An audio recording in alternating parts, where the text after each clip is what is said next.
teachers and students of Bangtai who supported enormously with this project, as I learned. সিরাজগঞ্জের কাজীপুরে Begum Amina Mansur textile engineering institute এ দেশের প্রথম textile engineering ইনস্টিটিউটে resource সেন্টারের উদ্বোধন করা হয়েছে।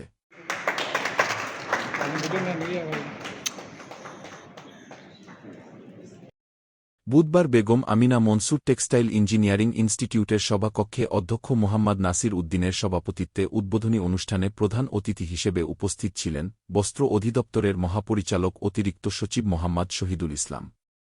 বিশেষ অতিথি হিসেবে উপস্থিত ছিলেন বস্ত্র অধিদপ্তরের পরিচালক শিক্ষা হোসনে আরা বেগম, উর্মি গ্রুপের পরিচালক শামারুক ফখরুদ্দিন, বাংলাদেশ কারিগরি শিক্ষা বোর্ডের উপপরিচালক গবেষণা ড রাজু মোহাম্মদ শহীদুল ইসলাম, জিআইজেড এর উপদেষ্টা মিস লরা, আইকনের আন্তর্জাতিক consultant Shweta বোত্র।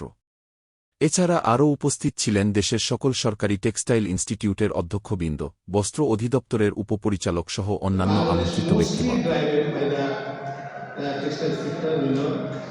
Bangladesh is the second largest apparel exporter in the world.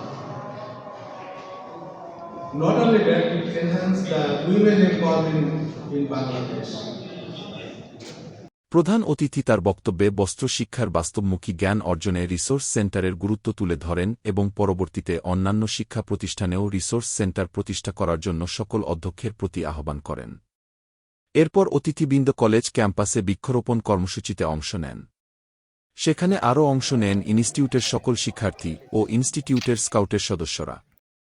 এই রিসোর্স সেন্টারটি বস্ত্র অধিদপ্তর, বাংলাদেশ কারিগরি শিক্ষা বোর্ড, উর্মি গ্রুপ, জিআইজেড এবং আইকন ইনস্টিটিউটের যৌথ উদ্যোগে গড়ে তোলা হয়েছে।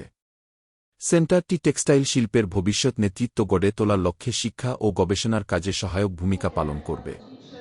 উর্মি গ্রুপ সেন্টারটির উন্নয়নে বিভিন্ন স্যাম্পল দিয়ে গুরুত্বপূর্ণ ভূমিকা রেখেছে। তারা এই প্রতিষ্ঠানের সাথে একটি সমঝোতা চুক্তি স্বাক্ষর করেছে, যার আওতায় তারা সেন্টারটির উন্নয়ন, কর্মসংস্থানের সুযোগ সৃজন, শিল্প পরিদর্শন আয়োজনে এবং আরও অনেক কাজে সহযোগিতা করবে। উল্লেখ্য যে জার্মান ভিত্তিক বাইং হাউজ কেআইকে ও বিভিন্ন রিসোর্স প্রদান করে সেন্টারটির উন্নয়নে গুরুত্বপূর্ণ ভূমিকা রেখেছে। এই রিসোর্স সেন্টারটি টেক্সটাইল শিল্পের বিকাশ ও দক্ষ বস্ত্র প্রকৌশলী তৈরিতে গুরুত্বপূর্ণ ভূমিকা পালন করবে।